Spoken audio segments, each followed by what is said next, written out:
దేశవ్యాప్తంగా పెను సంచలనం సృష్టించిన మీర్పేట మాధవి హత్య కేసులో సంచలన విషయాలు వెలుగులోకి వచ్చాయి.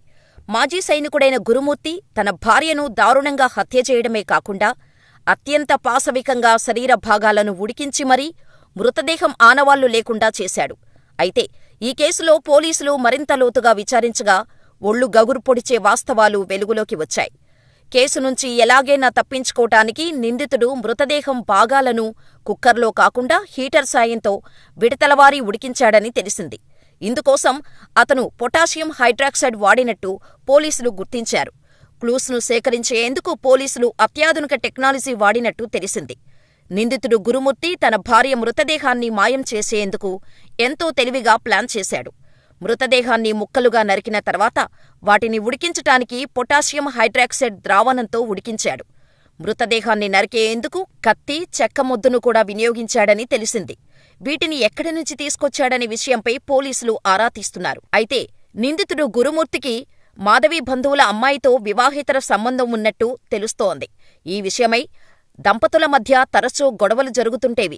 ఈ క్రమంలో ఇటీవల వారి బంధువుల ఇంట్లో జరిగిన వేడుకల్లో అత్తమామలు వ్యవహరించిన తీరు గురుమూర్తికి మరింత కోపం తెప్పించినట్టు తెలుస్తోంది. వివాహేతర సంబంధంతో పాటు అత్తమామలు చేసిన అవమానం మనసులో పెట్టుకున్న అతను తరచూ భార్యతో గొడవపడేవాడు. ఈ క్రమంలోనే సంక్రాంతి చేసుకునేందుకు భార్యాపిల్లలతో కలిసి నగరంలోని తన సోదరి ఇంటికి వెళ్లాడు. పిల్లలకు సెలవులు కావటంతో అక్కడే వదిలేసి జనవరి 14న భార్యను తీసుకుని ఇంటికి వచ్చాడు.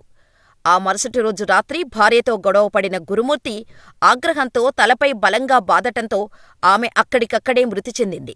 భార్య చనిపోయిందని నిర్ధారించుకున్న గురుమూర్తి ఎలాగైనా ఈ కేసు నుంచి బయటపడేందుకు మృతదేహం ఆనవాళ్లు లేకుండా చేయాలని నిర్ణయించుకున్నాడు. ఈ క్రమంలో రాత్రంతా యూట్యూబ్లో వీడియోలు చూశాడు. మలయాళ క్రైమ్ థ్రిల్లర్ సూక్ష్మదర్శిని వెబ్ సిరీస్ స్ఫూర్తితోనే హత్యలు చేసినట్టు పోలీసుల విచారణలో తేలింది.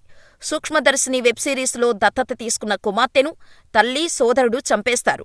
ట్యాంకులో వేసి కెమికల్స్ పోసి డెడ్ బాడీని కరిగించేస్తారు.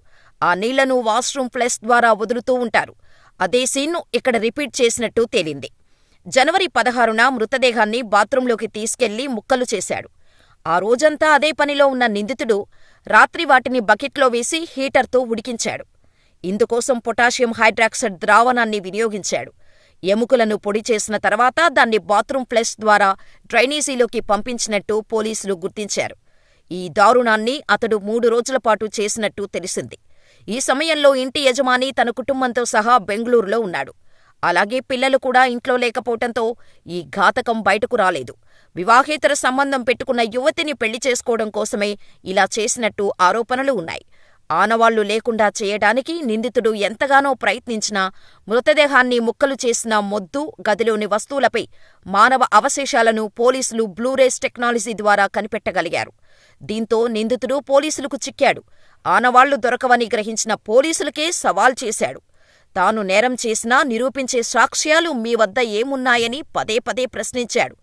దాదాపు వారం రోజులపాటు శ్రమించిన పోలీసులు చివరకు సాక్ష్యాలు సంపాదించగలిగారు.